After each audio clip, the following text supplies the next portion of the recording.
In the 2024 presidential campaign, the playbook has taken some unconventional turns. For example, Donald Trump recently made headlines by working the fry cooker at a McDonald's in Pennsylvania as part of a broader strategy to appeal to non-traditional voter groups. In Michigan, Trump received a significant endorsement from the Muslim-American mayor of Hamtramck, a city known for its diverse population. The Trump campaign's outreach to this community comes amid growing dissatisfaction with the Biden-Harris administration, particularly in response to its foreign policy, including support for Israel's war in Gaza.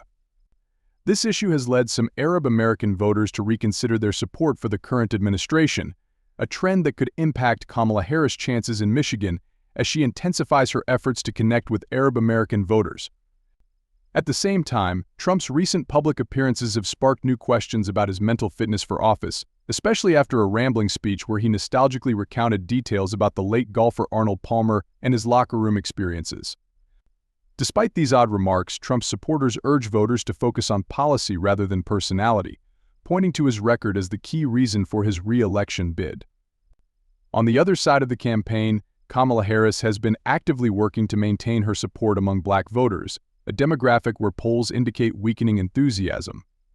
Over the weekend, Harris spent time in Michigan and Georgia, visiting predominantly Black churches and meeting with local communities to shore up voter support.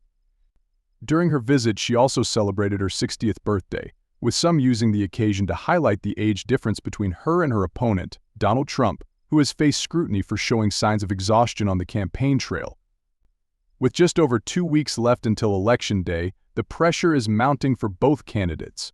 Voter turnout is already setting records, with more than 14 million ballots cast in early voting across the country, including in key battleground states like North Carolina and Georgia. The high turnout signals that voters are highly engaged in this election, and both campaigns are scrambling to make their final push before November. Ultimately, as the campaign enters its final stretch, the key message from both sides is clear for Trump's team. It's about putting aside the distractions and focusing on his policy achievements. While Harris and her supporters are working hard to counter any signs of weakening support among key demographics, especially in critical swing states. With early voting well underway, every moment counts and both candidates are pulling out all the stops to secure victory.